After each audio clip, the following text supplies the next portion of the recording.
Yeah, just really well played, great understanding of their deck, and this Orb of Dragonkind, Jeskai Dragons deck that they brought has just looked so impressive time and time again in positions where we're really not sure if they're going to be able to take it.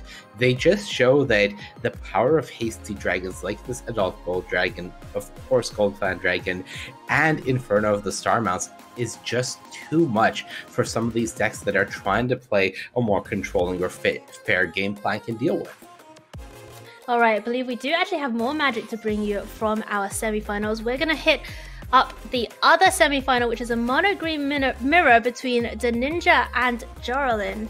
DANINJA already up a game, so just has to win this one to advance to the finals to face up against the Scrubbly.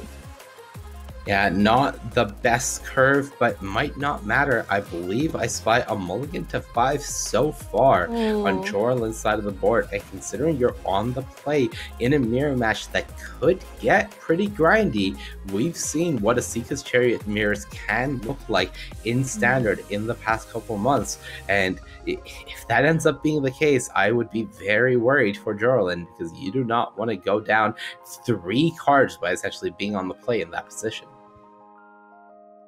So JORELIN comes down on turn 2 with a Rangers class. Now that's a good start.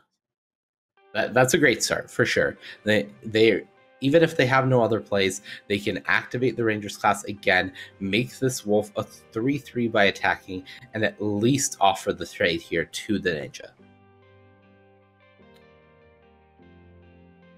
DANINJA's gonna say no thank you. I would like to keep my 3/3. I have an Inscription of Abundance and various other items that would be great with this werewolf pack leader. Finds Ranger class of his own. This is a big test for JORELIN. Do they have an Asika's Chariot of their own? If they can land it before DANINJA does, then they can at least preserve some kind of parity for the game.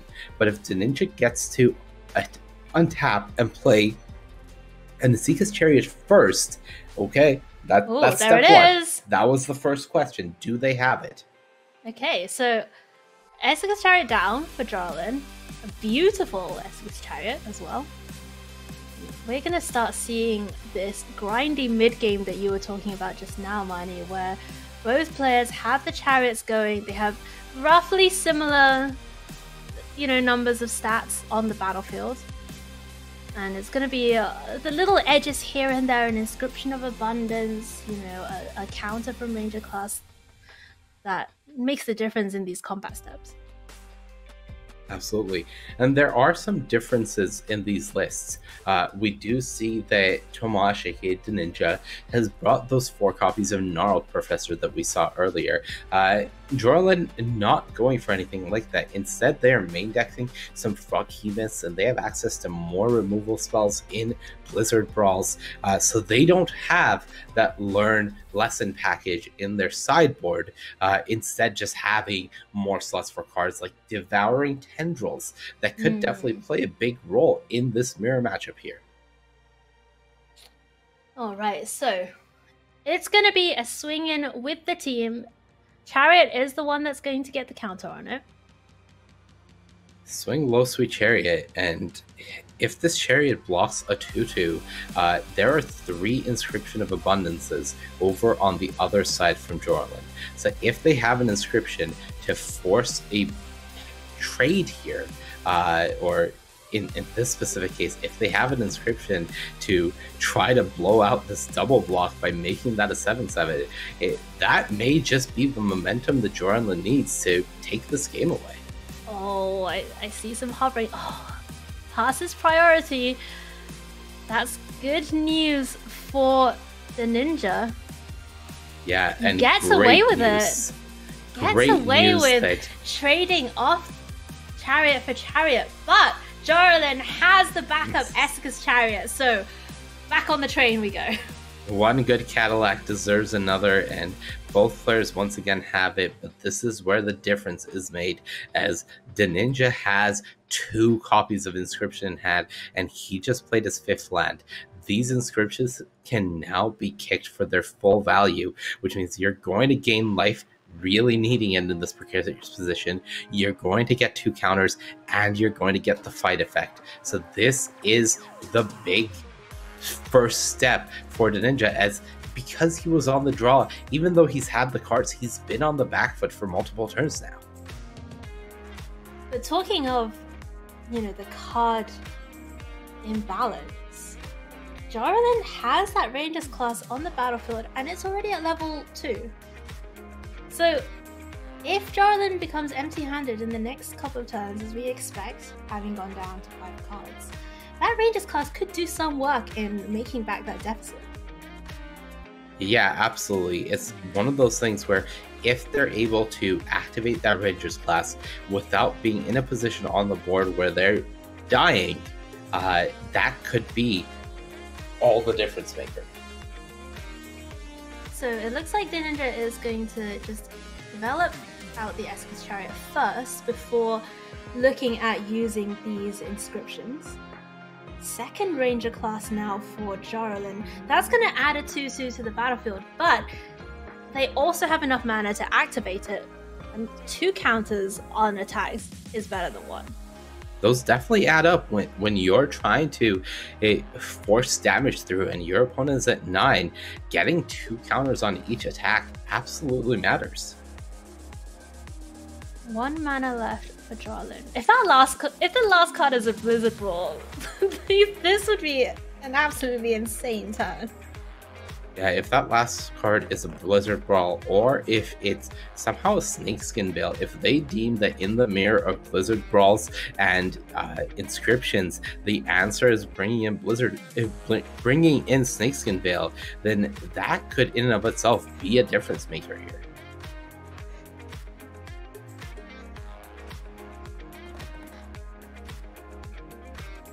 They're choosing the attacks carefully, not getting in with a chariot. Interestingly, deeming that they do not want to be exposing their chariot for another trade here. They don't want to be trading it for a bunch of tokens, and instead just wanting to get the value from these ranger classes without sacrificing the chariot.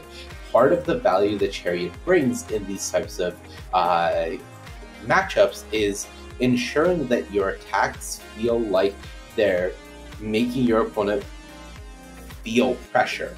If all your attack does is force a trade between 2 creatures, then that's not really that big of a deal.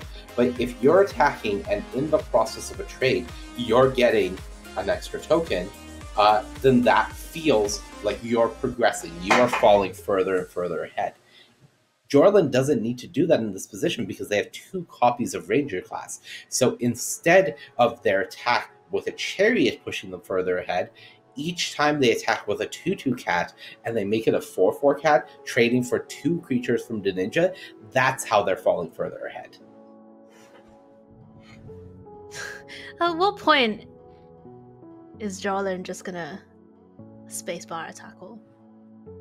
I don't think we're too far away. This is an open deckless event. They get to see if one good draw really does deserve another, as DANINJA can maintain the parity that we've seen for a lot of this game with their own Ranger class. But this is open deckless, so JORELIN can look at any given scenario and look at DANINJA's decklist and go, okay, well, this is what you possibly have. And if this is what you have, this game is over. And then they spacebar attack all. So we're not too far. There's currently 6 creatures on JORELIN's side of the board. Lacking any of those creature lands, we do see 4 Lair of the Hydra, 4 Faceless Haven in most of these lists, only 2 Faceless Haven for JORELIN. So perhaps that is part of the reason they haven't drawn a creature land so far. But just a little ways off from having lethal here.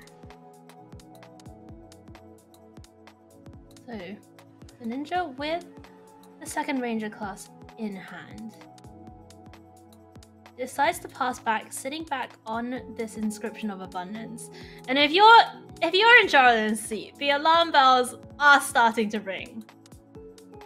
Yeah, when your opponent doesn't activate their Rangers class, and when they pass with 6 mana in a position where they're not looking great, that is definitely a sign. That is a sign for you to be well aware of the scenario at hand. The JORELIN activates Ranger class this turn. Does have that one card left in hand, which is very interesting because I believe JORELIN did not play a land last turn. They did not play a land last turn. They did play a land this turn. Right. So there's still potentially something left in the tank. And it is going to be Blizzard Brawl. That's brutal. Wow. This is not... Wow. This is not the risk JORELIN needed to take in this current spot, and they are going to be punished heavily for it. DANINJA is able to get those counters on, get that fight going, remove the chariot, and gain 5 life, and that is going to be enough. That's where this attack is no longer lethal. This chariot is not killing this pack leader, and DANINJA is firmly flipping this game around to be in the driver's seat. This is a huge turn here for DANINJA, leaving up that Inscription of Abundance. And we talked about this inscription being signaled, but if you're JORELIN, you don't really have a choice, right? You're empty-handed. You have to try and just hope they've left up the Faceless Haven activation, and they want to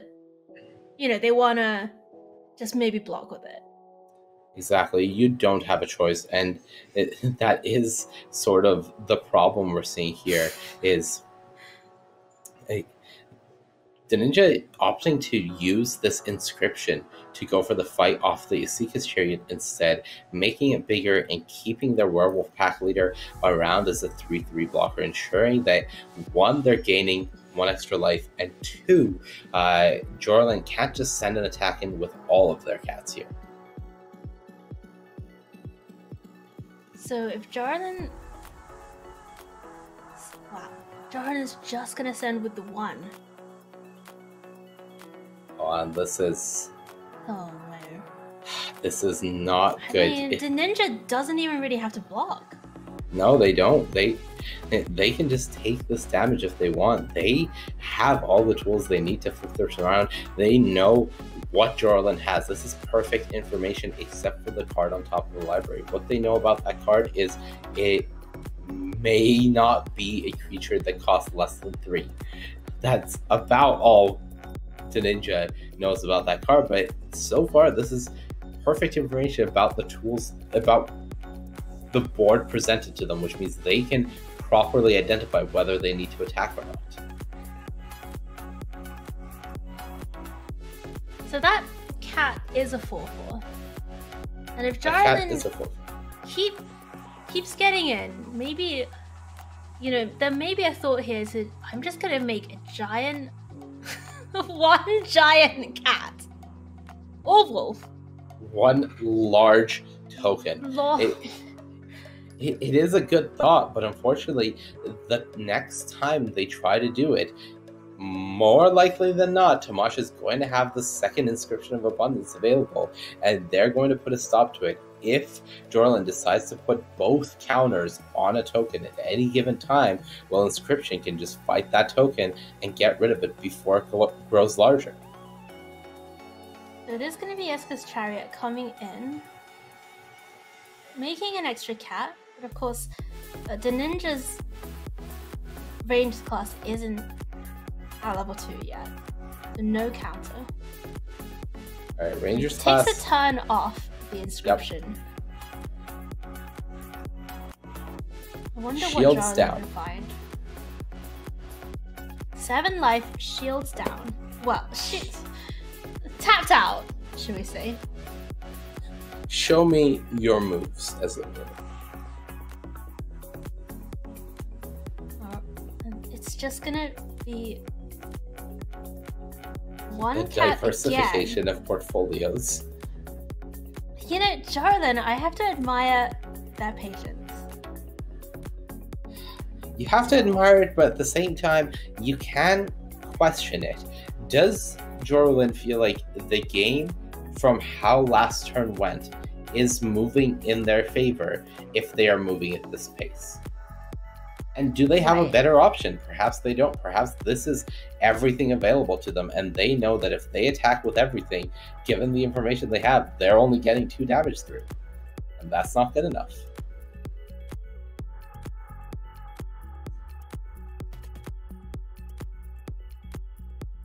So, 3-3 and 2-2, jump in front of the 4-4. Finally, that werewolf pack leader is going to be taken care of, but DANINJA is the one with the Esika's chariot still. Okay, that just seems unnecessary. Yeah, it's an unfortunate admittance that I am not strong. I do not have anything to do with my mana. I don't have a creature to cast on top of my library, and all I can do is try to create a backup in case you have an answer to my first level 3 Rangers class, because there's nothing I'm representing. You can see my deck list. I don't have the inscription. And if I did, it's not good enough. There are also Devouring Tendrils in JORELIN's list, in the sideboard. And we don't know whether they came in. They almost certainly did, but considering you have to play the Tendrils at sorcery speed, and that's almost never going to allow you an opportunity to get this Esika's Chariot, it just doesn't feel like it is helping with the primary threat. We saw multiple turns where both players were trying very hard to be the one that ended up with the lone Esika's Chariot, and unfortunately for JORELIN, DANINJA came out on top.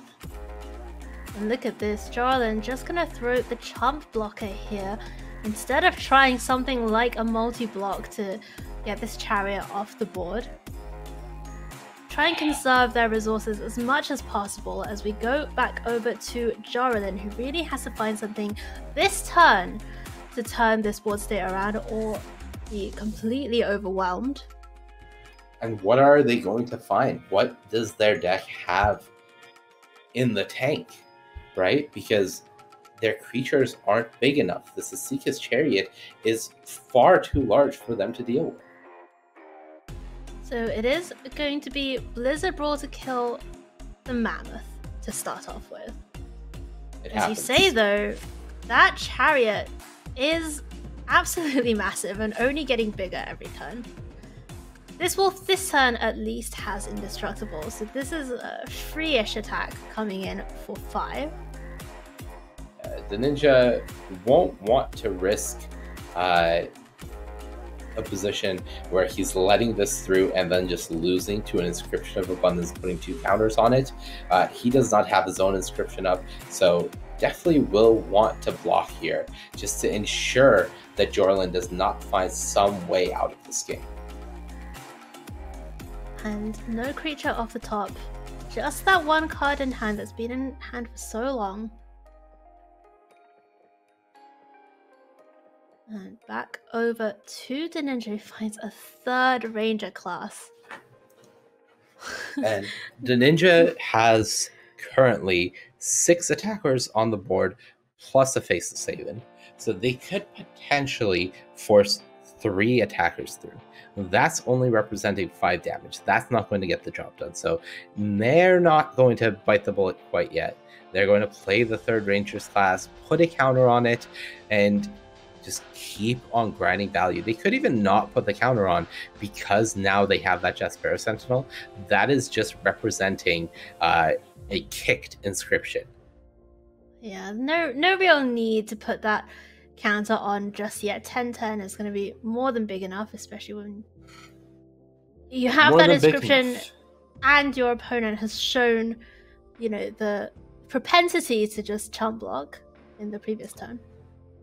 Yeah, unfortunately for JORELIN, they've shown multiple signs of weakness, and DANINJA is in a position where they're going to capitalize, saying, I don't need this inscription. You have nothing in your deck.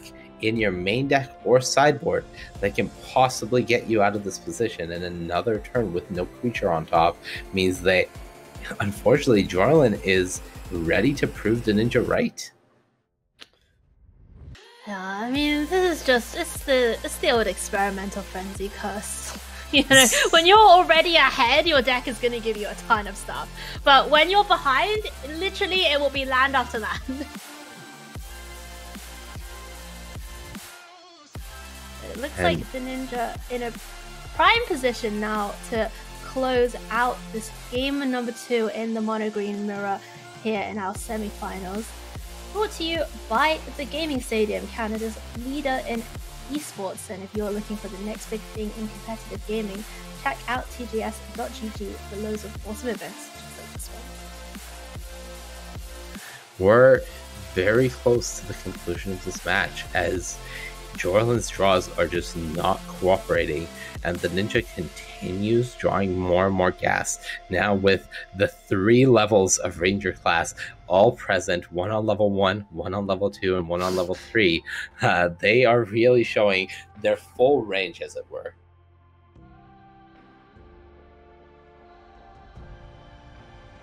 A full Ranger, surely. There you go.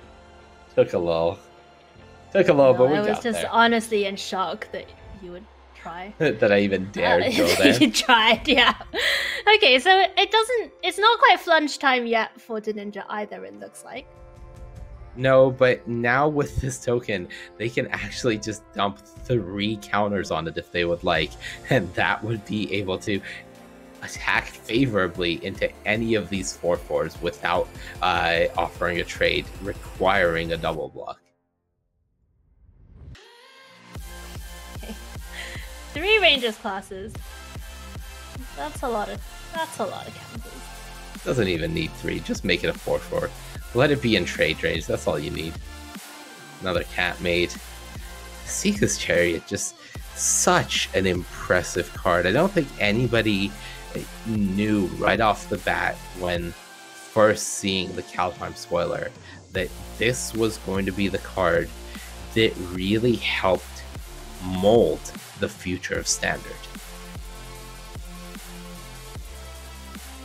Yeah, I remember when it came out, people were putting like 1 copy in Sultai Ultimatum, you know, just trying it out a little bit, and now, as you say, the mainstay of so many decks. That is going to do it! JORELIN scoops it up, and DANINJA is going to take down the mono green mirror in our semi-final here at the TGS Standard 2022 Open Tournament. And wow, Marnie, we have a really nice finals lined up. We have a really nice finals. We've got the deck that was on top of the leaderboard all day. It just so absolutely impressive. And on the other side, we have Challenger Gauntlet competitor Tomasz Pokorny on the deck that everybody thought was going to be the talk of the town. Mono green aggro, proving that it belongs here in the top of Standard 2022. All right, well, we are gonna we're gonna bring the finals to you, but just before we do, we're gonna go to a break.